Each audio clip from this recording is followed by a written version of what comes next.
Pertarungan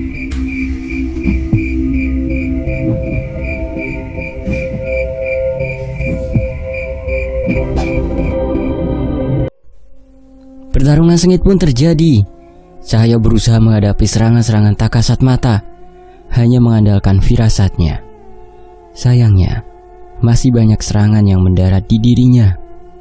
Tak mau mengambil resiko, aku pun segera memanggil Nyi Sendang Rangu untuk ikut dalam pertarungan ini.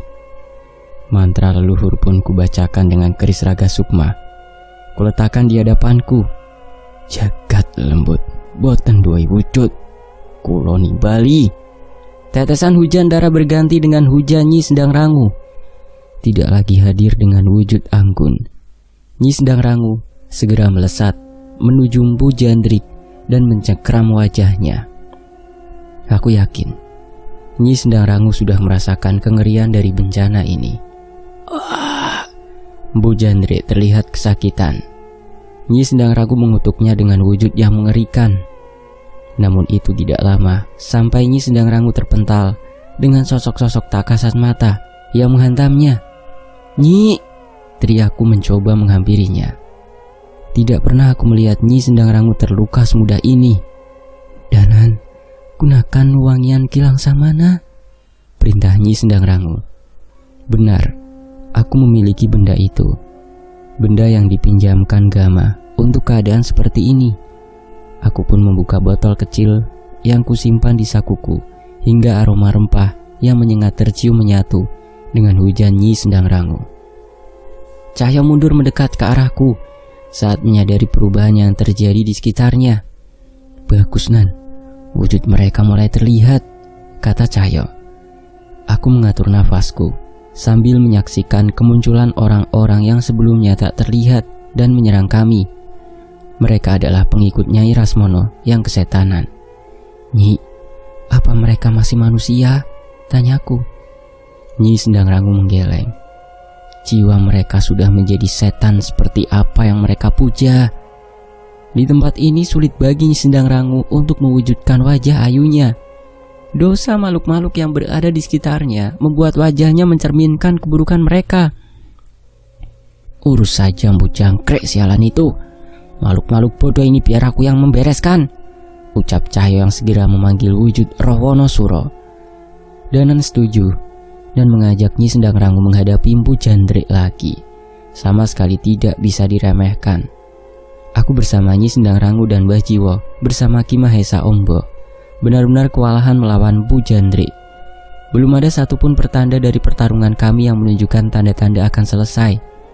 Sementara langit semakin gelap dan api di sekitar tempat ini menyala dengan semakin membara. Wow! Hamukan Wonosuro melumat makhluk-makhluk jelmaan pengikut setan-setan itu. Tapi anehnya, tidak ada satupun dari mereka yang benar-benar mati. Nyai Rasmono yang kami kira akan kalah dengan mudah oleh Nyai Jambrong pun masih melawan.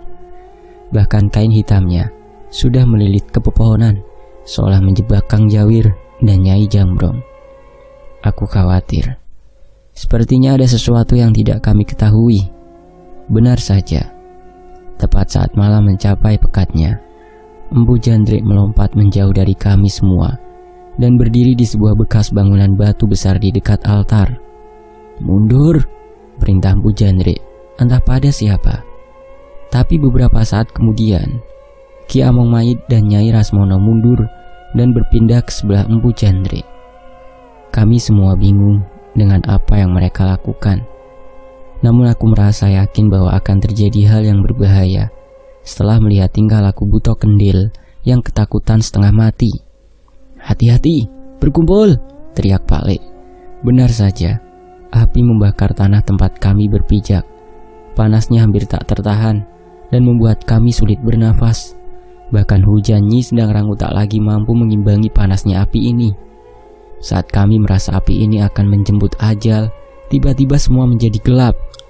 Aku sempat mengira bahwa aku kehilangan kesadaran. Namun saat mendengar suara yang lain, aku menyadari kami terselamatkan oleh sesuatu. Suara panas api menderu, bahkan terdengar dari tempat kami. Namun tak sedikit pun panas api itu mencapai kami. "Nyi Sendang Rangu, kita ada di mana?" Tanyaku yang juga mencari keberadaan dirinya di dalam gelap. Temanmu menyelamatkan kami. Kita berada di dalam kendinya, ucap Nyi Sendang Rangu. Tunggu. Jadi Buto Kendil menyelamatkan kami? Lalu apa yang terjadi dengan Buto Kendil? Saat suara bara api mulai menghilang, Nyi Sendang Rangu mencari tahu keadaan di luar dan memberi tanda bahwa api itu sudah menghilang. Benar saja, saat kami keluar, seluruh tempat ini menjadi hitam dengan api yang membakarnya. Hanya tersisa ketiga setan busuk itu yang berdiri dengan aman di salah satu batu. Masih ada api di sekitar mereka yang seharusnya tak lama lagi akan padam. Buto Kendil? Cahyo menoleh ke arah sosok yang menyelamatkan kami. Keadaannya mengenaskan. Tubuhnya menghitam, hangus, sembari meringkuk memeluk kendi yang melindungi kami tadi. Jantungku berdegup. Aku tidak menyangka ia sampai berkorban seperti ini untuk kami. Buto Kendil. Aku berusaha mencoba mencapai wajahnya. Namun saat aku menaikinya, tiba-tiba ia terbangun dan berdiri. Buto Kendil, kamu masih hidup? Tanyaku yang hampir terjatuh karena kehilangan keseimbangan. Ia melihat ke arah bau dan tubuhnya. Semuanya menghitam. Namun sepertinya tidak ada luka pada dirinya. Ia malah tertawa sembari memukul dadanya dengan lengan kirinya. Tunggu, wajah Buto itu sepertinya tidak asing, tanya Nyi Sendang Rangu. Rupanya Nyi Sendang Rangu merasakan hal yang sama. Mungkin kita bisa menyebutnya titisan Buto Lireng, balasku. Nyi Sendang Rangu segera melayang dan menyentuh dahi Buto Kendil. Buto Ireng datang dan menjaga Bukit Batu, sedangkan dia adalah ruh Bukit Batu itu sendiri. Wajar ia sekuat itu. Terpaan matahari, badai, petir selama ribuan tahun sudah ia rasakan. Jelas Nyi Sendang Rangu berusaha mencari tahu tentang Buto Kendil. Kami mendengar penjelasan itu dengan kagum. Sepertinya Bapak bersemayam di tempat yang tepat. Sepertinya ada yang mau kau berikan untuk Danan, ucap Nyi Sendang Rangu. Mendengar ucapan itu, Buto Kendil mencoba merogoh kendil yang melindungi kami tadi. Sepertinya kendil itu punya ruang sendiri yang tidak kami mengerti. Sebuah kotak batu kecil ia berikan padaku. Ukurannya hanya seujung jari Buto Kendil. Aku pun menerima dan membukanya. Ada 3 buah permata kecil di dalamnya. Apa ini? Tanyaku. Pak Lek dan Mbah Jiwo menghampiriku, mencoba mencari tahu benda apa yang kuterima. Ia menyentuh dan menerawangnya. Tunjukkan keris Rogo Sukmomu, ucap Mbah Jiwo. Aku mengeluarkan keris Rogo Sukmo dan menunjukkannya pada Mbah Jiwo. Ia menunjukkan jarinya pada sebuah ukiran yang berujung pada 3 cekungan berwarna emas. Mungkin ketiga permata ini adalah bagian dari keris ini, ucap Mbah Jiwo. Ia pun memintaku untuk memasang ketiga permata itu di keris Raga Sukma. Aku pun menurutinya dan memasang ketiga batu berwarna merah, biru, dan hijau itu. Seketika keris Raga Sukma bersinar sesaat. Aku merasakan ada kekuatan yang menyatu dengan keris Raga Sukma. Sepertinya ada kekuatan besar yang merasuk. Tapi aku yakin bukan itu saja guna permata itu, ucapku. Lebih baik cari tahu tentang pusakamu nanti. Api itu mulai padam dan ketiga setan itu sudah kelaparan. Momongnya kita, ucapnya Ijambro mengingatkan kami. Benar saja, Empu Jandre, Ki Among Mayit, dan Kanjeng Nyai Rasmono terlihat berbeda. Matanya hanya tertuju pada kami tanpa berkedip sedikit pun. Sembah aku. Seketika terdengar suara dari dalam tanah. Makhluk berwujud manusia besar memanjat dari dalam tanah yang terbakar. Tubuhnya menghitam, bekas nyala api, dengan pakaian mirip raja-raja zaman dulu. Kekuatan mengerikan datang bersamanya. Ada makhluk-makhluk dari dalam tanah mencoba keluar mengikutinya. Panggon Demit, alam ini akan dikuasai oleh mereka, ucap Kang Jawir. Mendengar itu, aku menoleh ke arah Cahyo. Sepertinya ia memang menunggu aba-abaku. Jul, jangan menahan diri, teriakku. Aku dan Pak Lek menaiki tubuh Wonosuro bersama Cahyo.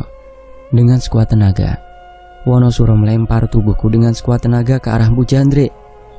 Api geni Baraloka menyelimuti tubuhku dan kilatan cahaya menyelimuti keris Raga Sukma. Trang. Kerisku beradu dengan keras dengan keris Empu Jandre. Walau bisa menahannya, ia terpental dengan tenaga Wonosuro yang melontarkanku. Hanya segitu, ucap Empu Jandre sembari menyeringai. Seranganku sama sekali tidak melukainya. Tapi aku juga tersenyum. Suara teriakan terdengar bersama jatuhnya sosok pria bertubuh bungkuk dari batu itu. Senyum Empu Jandre seketika menghilang begitu saja. Tidak mungkin kau bisa menyentuhku, teriak Ki Among Mayit. Aku menunjukkan tubuhku yang masih terbakar geni baraloka. Ilmu api Pak Le yang bisa membakar Ki Among Mayit tadi. Kerisku menancap begitu saja di tubuh Ki Among Mayit dengan api geni baraloka yang menyelimutinya. Menyadari hal itu, Pak Le yang juga sudah tiba juga membakar keris sukma geninya dan menebas Ki Among Mayit dengan bilah hitamnya. Sakit, teriak Ki Among Mayit. Sakit itu tidak cukup untuk menggantikan penderitaan warga desa, ucap Cahyo. Melihat hal itu, Nyai Rasmono mendekat dan bersiap melilitkan selendangnya pada kami. Namun Nyi Sendang Rangu sudah bersiap menghadangnya dengan raut wajah yang menjijikkan. Wajahnya meleleh seperti lilin hitam. Minggir kau makhluk menjijikan, teriak Nyai Rasmono. Jangan mengelak, ini adalah wujud dosa-dosamu, balas Nyi Sendang Rangu. Ia pun menangkap selendang hitam Nyai Rasmono, menariknya dan menjatuhkannya ke tanah. Di bawah, Kang Jawir dan Nyai Jambrong sudah bersiap dengan jurus yang menghantam Nyai Rasmono.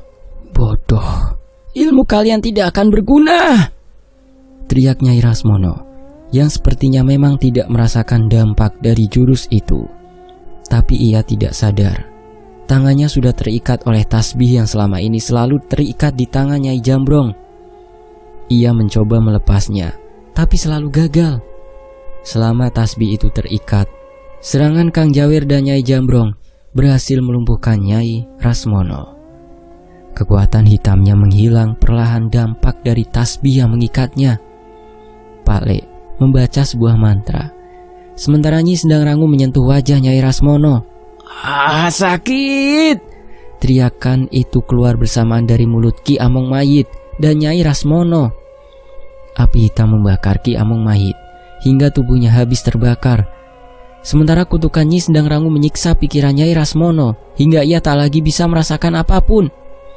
Melihat hal itu, Empu Jandre kesal. Ia mundur ke arah Prabu Sudrokolo yang sudah berdiri di hadapan kami semua. Makhluk rendah, berani-beraninya kalian melawan, ucap sosok bernama Prabu Sudrokolo itu.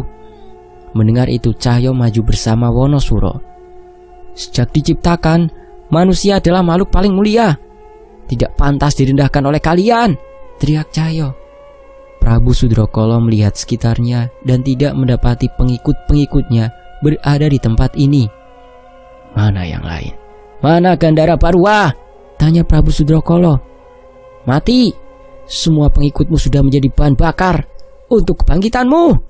Dan Gandara Barwa sudah mati oleh mereka, ucap Bu Jandre. Wajah Prabu Sudrokolo terlihat geram. Sepertinya ia tidak menyangka kebangkitannya akan disambut dengan hal seperti ini. Sepertinya kematian Gandara Barwa membuatnya cukup kaget. Kalau begitu biar mereka, makhluk dari alamku yang mengisi tanah ini, ucap Prabu Sudrokolo bersama kemunculan manusia-manusia hitam bermata merah yang merayap dari tempat kemunculannya. Itu apa? Tanya Cahyo. Setan yang tidak memiliki hak di bumi dan terus menolak kematian. Panggondemit adalah ritual untuk menjadikan tanah ini tempat untuk mereka, jelas Kang Jawir. Kami semua terpaksa menghadapi makhluk itu dan mengembalikannya ke dalam lubang. Namun semakin banyak dari mereka yang datang ke alam ini. Aku yakin mereka tidak akan berhenti sampai kami mengalahkan Prabu Sudrokolo. Aku pun memberi isyarat pada Pak Le dan Cahyo untuk menyerang iblis itu. Kembali ke alammu setan brengsek, teriak Cahyo yang membacakan ajian penguat raga ke tubuh Wonosuro dan menghajar Prabu Sudrokolo. Tapi itu sia-sia. Sama seperti melawan Gandara Barwa, serangan kami sama sekali tidak membuatnya bergerak sedikit pun. Sebaliknya, Bu Jandre kembali menyerang kami dengan kekuatan yang berlipat.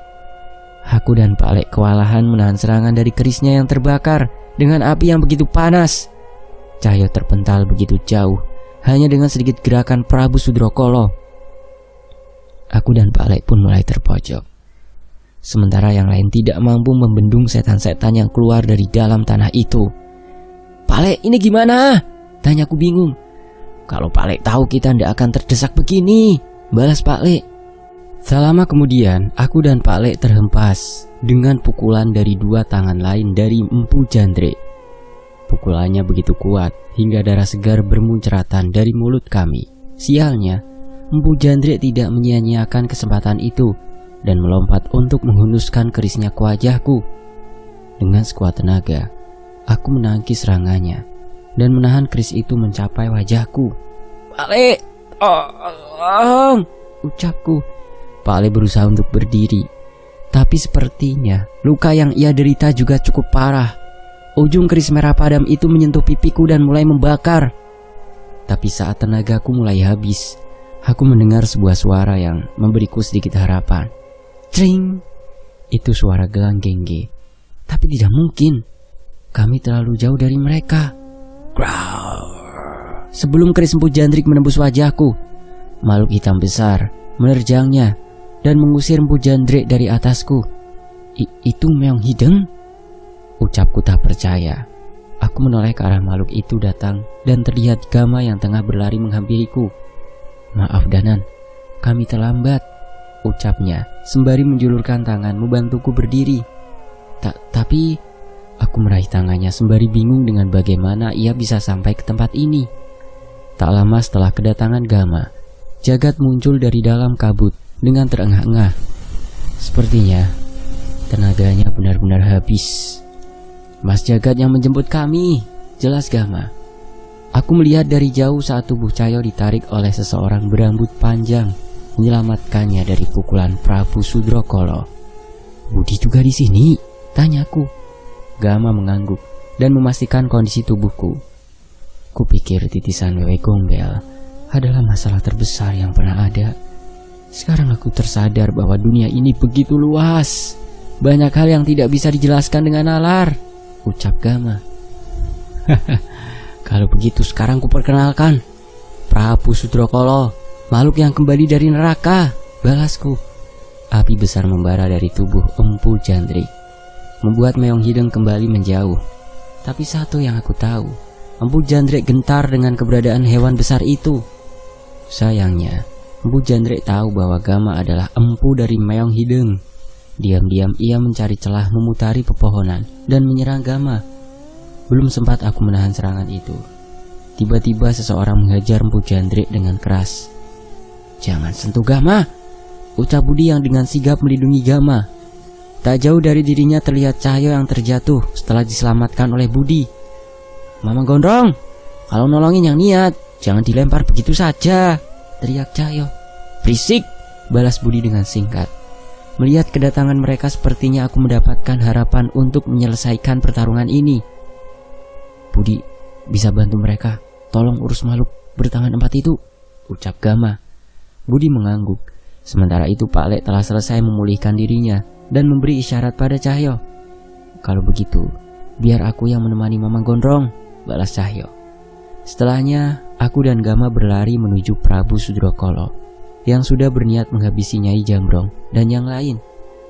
Tidak kusangka, walaupun tidak bisa melukai Prabu Sudrokolo, Nyai Jambrong masih bisa mengalihkan semua serangan iblis itu, walau dengan susah payah. "Wonosuro, kerahkan semua kekuatanmu!" teriak Cahyo yang memberi isyarat pada Wonosuro untuk kembali ke tubuhnya. Bersama dengan itu, tiba-tiba Kliwon muncul dari pepohonan dan melompat menyentuh tangan kanan Budi. Aku tahu, saat itu Kliwon tengah meminjamkan kekuatannya pada Budi. "Jangan menahan diri. Geni Baraloka akan memulihkan setiap luka kalian," ucap Pak Lek. 2 pukulan keras menghantam Empu Jandrik yang membuatnya terpental. Ia membakar dirinya dan menyerang Budi dan Cahyo. Tapi mereka tidak gentar. Tidak ada satupun luka yang bertahan lama dengan geni Baraloka yang menyelimuti mereka. Dengan kelincahan mereka, semua serangan keris Empu Jandrik dapat mereka hindari. Cahyo pun menghimpun tenaga pada kakinya dan menendang Pujandre hingga terpental. Tapi belum sempat tendangan itu mementalkannya, Budi menangkap tangan Pujandre dan menariknya hingga terputus. Wah, manusia brengsek, Empu Jandre kesakitan. Budi pun tidak mau melewatkan kesempatan itu. Ia melempar kembali tangan itu kepada Empu Jandre dan mengincar bagian tubuh lain. Jangan sadis-sadis, teriak Cahyo yang melihat Budi tengah gagal memisahkan kepala Empu Jandre dan hanya mendapatkan segenggam rambutnya. Berisik, kalau tidak suka pergi saja, bertarung sama monyet, balas Budi yang kembali menghindari keris Empu Jandre dan menusukkan kukunya di bahu bekas lengan yang terputus itu. Empu Jandre benar-benar kesakitan. Cahyo pun menggunakan kesempatan itu untuk sekali lagi menghantamkan pukulannya di wajah makhluk itu dan membuatnya tersungkur di tanah. Gak mau, monyet alas wetan serem-serem, balas Cahyo pada umpatan Budi. Budi mendengar itu sembari melihat ke arah Kliwon. Benar juga, balasnya singkat. Melihat Empu Jandre mulai terdesak, Pak Ale ikut bergabung dalam pertarungan dengan menahan keris Empu Jandre. Budi kembali memutuskan satu tangan milik Empu Jandre tanpa ampun, sementara Cahyo menangkap kepala Empu Jandre dari belakang. Api hitam membara bersama mantra yang dibacakan Pak Ale dari luka yang ia sayatkan di tubuh Empu Jandre. Tolong, Prabu, tolong, teriak Empu Jandre. Teriakan itu semakin keras saat keempat tangannya sudah terlepas dari tubuhnya. Pak Ale mundur, tak terbiasa dengan pemandangan itu.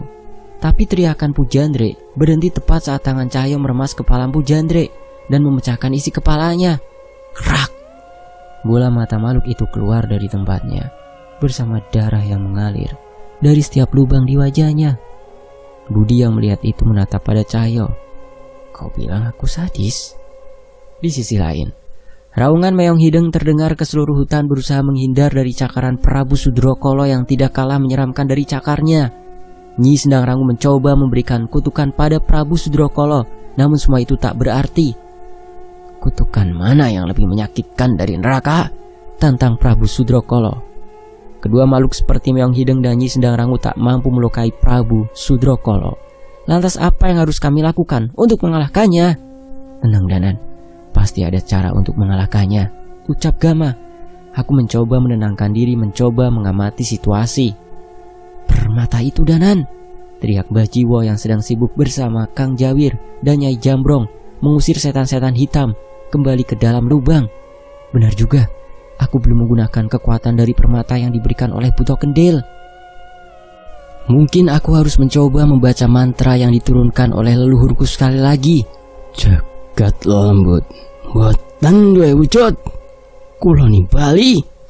Nyi Sendang Rangu terlihat aneh saat aku mengucapkan mantra itu sekali lagi. Ia menghampiriku mencari tahu apa yang terjadi. Namun sebuah permata berwarna biru menyala.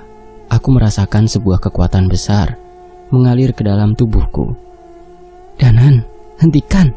Ini tidak benar, peringat Nyi Sendang Rangu. Kuku di tanganku semakin tajam dengan taring yang mulai memanjang. Berbeda dengan saat bersatu dengan Eyang Widarpa dulu.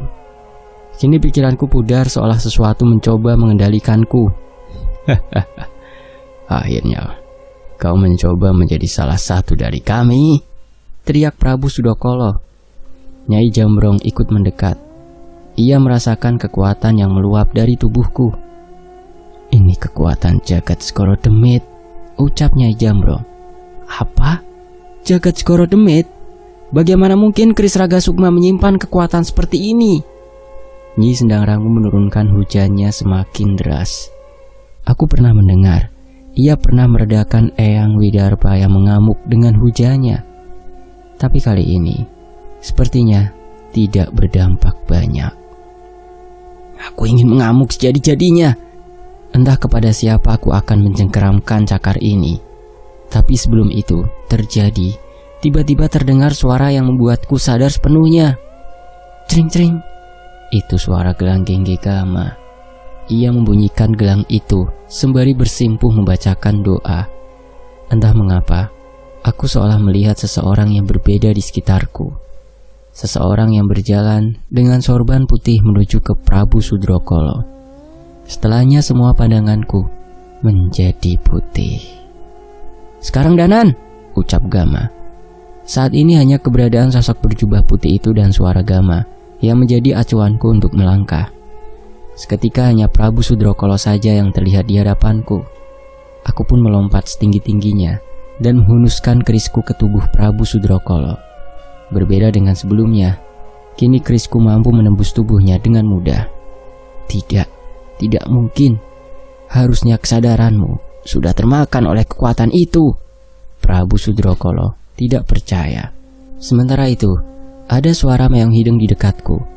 Namun aku tidak melihatnya. Sepertinya ia juga menyerang Prabu Sudrokolo bersama Nyi Sendang Rangu. Mungkin penglihatanku saat ini adalah cara yang Gama lakukan agar aku tidak termakan oleh kekuatan ini. Aku harus menyelesaikan ini dengan cepat. Dengan bentuk tubuh yang kumiliki sekarang, aku bisa dengan lincah menaiki tubuh Prabu Sudrokolo. Aku menancapkan keris Rogo Sukmo ke tubuhnya berkali-kali dan terkadang melampiaskan amarahku dengan menggigit telinganya hingga terputus. Prabu Sudrokolo tidak diam saja. Ia menangkap tubuhku dan membantingku sekuat tenaga hingga beberapa tulangku retak. Namun aku tidak merasakan sakit sedikit pun. Setelahnya, aku kembali berdiri sekali lagi dan berusaha memisahkan kepala Prabu Sudrokolo dengan kerisku. Persis seperti cara kami mengalahkan Gandara Barua. Tapi rupanya itu tidak mudah.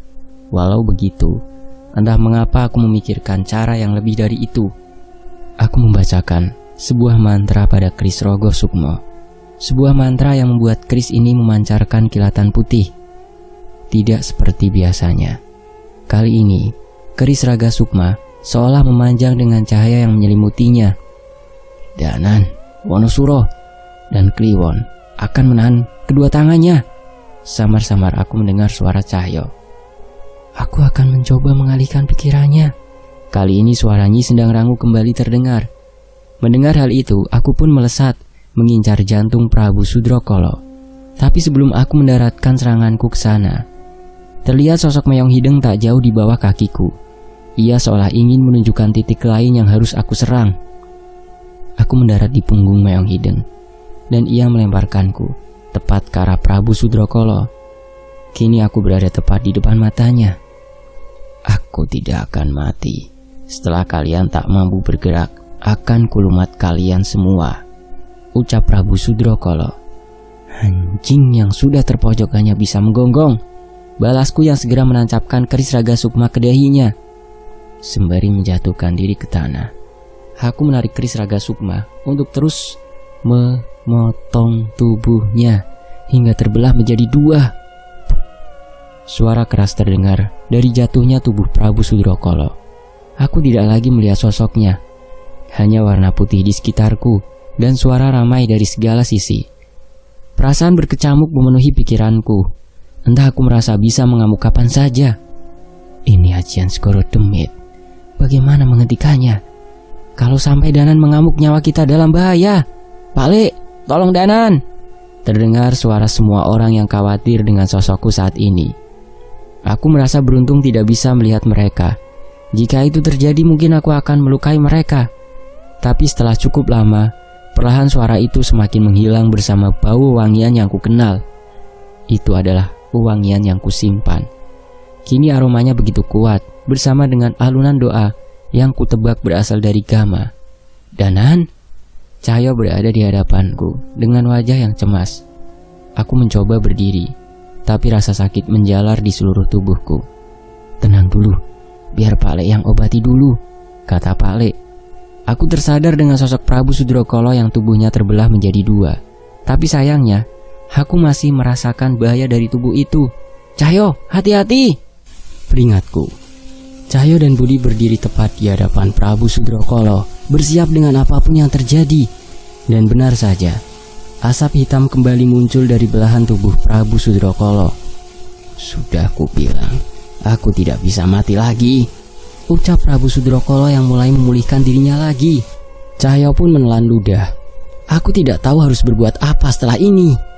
Tapi, setelah beberapa lama, tubuh Prabu Sudrokolo tidak lagi menyatu. Kami sempat heran dengan hal itu.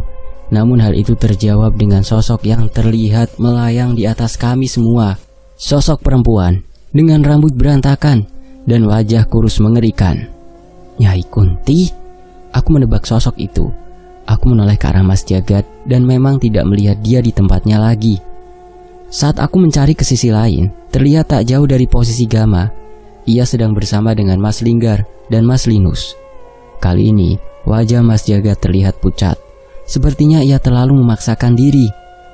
Kembalikan mereka ke dalam lubang.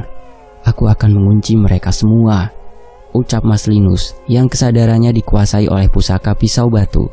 Tanpa sempat bertegur sapa, Cahyo segera melibas setan-setan hitam itu kembali ke lubangnya. Tidak mungkin aku kalah dari setan rendah sepertimu, umpat Prabu Sudrokolo sembari menatap Nyai Kunti dengan kesal. Nyai Kunti tidak membalasnya. Ia malah melayang meninggalkan Prabu Sudrokolo yang terkena kutukannya dan mendekat ke arah Gama. Jadi ini keturunan ulama pengembara itu, ucap Nyai Kunti. Gama menelan ludah melihat sosok Nyai Kunti di hadapannya. Budi yang khawatir ingin segera menyusul, tapi Cahyo menahannya. Katakan padanya, terima kasih, ucap Nyai Kunti yang perlahan menghilang begitu saja. Meong Hideng menerjang tubuh Prabu Sudrokolo hingga kembali ke dalam lubang. Api besar kembali membara saat tubuh itu jatuh ke dalamnya. Tidak, aku tidak mau kembali ke tempat itu, teriaknya. Namun Linus segera berlari menuju batu altar dan menancapkan pusaka pisau batu itu di sana. Tidak, jangan! Perlahan tanah di sekitarnya mulai bergerak menutup lubang itu. Bebatuan ikut berjatuhan seolah menjadi batas perbedaan antara kedua alam ini. Apa sudah selesai? Tanya Cahyo. Hujan Nyi sedang rangu mulai berhenti. Kliwon kembali ke wujud keranya dan Wonosuro kembali ke tubuh Cahyo. Hal itu seolah memberi jawaban atas pertanyaan Cahyo. Pak Le, apa kejadian tadi menandakan Nyai Kunti sudah tenang? Tanya Mas Linggar. Pak Le menghela nafas. Sepertinya ia tidak bisa menjawab pertanyaan itu. Maaf, saya tidak tahu. Tapi satu yang pasti, ia sudah tidak terikat dengan keluarga Sasena. Doakan saja dia ya, balas Pak Le. Jangan sampai ledekanmu ngebuat kamu lupa sama nama aslinya, tegurku. Cahyo pun berbalik sembari merangkulku. Gak mungkin lah aku lupa sama namanya. Seorang pendekar gila yang terlahir di hutan Pasundan, Jalu Kertarajasa. Tamat. Kita masuk ke epilog. Udara pagi di desa Kandimaya tidak pernah gagal membuatku tenang menikmatinya. Terlebih, sebelum aku terbangun, sudah ada Naya datang lebih dulu dan memasakkan sarapan pagi untukku. Bangun Mas Danan, mandi terus sarapan, ucap Naya sembari mengetuk pintu kamarku. Dengan wajah yang masih berantakan, aku pun masuk ke dapur dan mengambil piring. Muka masih penuh iler, mau langsung makan, tegur ibu. Bu, anak ibu ini tetap ganteng walau belum mandi. Udah ikhlasin aja anakmu ini menikmati masakan Naya untuk menyempurnakan harinya, ucapku mencari alasan. Sudah pintar ngomong ya sekarang, ucap ibu sembari menggeleng. Naya tertawa geli melihat kelakuanku. Ia mengambilkan segelas teh panas dan mengantarkannya kepadaku. Sungguh aku ingin terus melihat tawa itu di setiap pagiku. Saat tubuhku mulai pulih, aku pun pergi ke atas bukit batu untuk mengunjungi makam bapak bersama Naya. Sepertinya, walaupun bapak sudah tiada, ia masih meninggalkan beberapa hal yang ternyata bisa menyelamatkan nyawaku. Seperti kemunculan Buto Kendil misalnya. Entah, sedang di mana sosok itu saat ini. Yang aku tahu, ia tidak akan jauh dari bukit batu tempatnya berasal. Dan aku membayangkan, saat ini ia pasti masih asyik memainkan kendi yang tak pernah lepas dari dirinya. Langit pun mulai memerah. Aku menikmatinya hanya berdua bersama Naya, sembari memandang desa Kandimaya dari ketinggian. Ibu hebat ya, ucap Naya tiba-tiba. Hebat gimana? Hebat bisa sekuat itu menahan rasa khawatir. Padahal anaknya sedang bertaruh nyawa. Dulu juga almarhum bapak pasti juga sama, ucap Naya polos. Iya, ibu memang hebat. Tapi aku tahu saat aku berhadapan dengan Demit, ia tengah berjuang berhadapan dengan kekhawatirannya. dan tak pernah henti mengucap namaku dalam doanya. Siapa yang tahu, jangan-jangan hal yang selama ini menyelamatkan Mas berasal dari doa ibu yang dikabulkan. Jelasku. Iya Mas, Naya juga akan berusaha setegar ibu, balasnya sembari meletakkan kepalanya di bahuku. Kata-katanya sangat singkat, tapi begitu mengiris hati. Semoga saja akan ada waktunya. Aku sudah memiliki pendapatan yang cukup dan bisa hidup dengan layak bersama Naya dan ibu. Kebahagiaan mereka adalah salah satu tujuan hidupku saat ini. Itu janji yang kuucapkan dalam hati, di sebelah Naya di atas bukit batu ini. Sementara itu, malam ini begitu hening. Rasa nyaman menyelimutiku untuk bisa tidur dengan tenang. Aku yakin ini adalah mimpi. Namun entah mengapa aku merasa ini begitu nyata. Aku tengah berada di atas sebuah bukit yang kukenal. Sebuah bukit tempat aku sempat bertemu dengan Gama. Aku melihat sekitar dan menemukan Gama berada tak jauh dari tempatku berada. Kami saling bertatapan, seolah mempertanyakan kejadian ini. Tapi, kebingungan kami mendadak menghilang saat menoleh ke arah yang sama. Ada seseorang di sana. Seseorang yang kucari dan sudah membantuku berkali-kali. Seorang pria sepuh yang menggunakan gamis putih dan sorban di kepalanya. Gama tersenyum melihatnya. Hal itu seolah memastikan bahwa yang kami lihat benar adanya. Sosok itu menoleh ke arah kami dan tersenyum. Singkat memang, tapi kejadian itu seolah sangat berarti untuk kami, sangat berkesan. Ia pun melangkah pergi meninggalkan kami. Entah untuk kembali ke tempatnya atau malah melanjutkan perjalanannya. Tiba-tiba mataku terbuka. Aku pun terbangun dengan perasaan yang begitu tenang. Kini pencarianku sudah selesai. Aku telah melihat wajahnya. Dialah ruh seorang ulama yang semasa hidupnya telah berkeliling di tanah ini untuk memberi pertolongan. Ki Langsamana. Selesai. Terima kasih sudah mengikuti cerita ini hingga selesai. Mohon maaf apabila ada salah kata atau salah pengucapan atau salah ejaan ya. Dan saya pamit. Wassalamualaikum warahmatullahi wabarakatuh. Terima kasih semuanya. Alhamdulillahirrahmanirrahim. Sampai jumpa di kisah lain.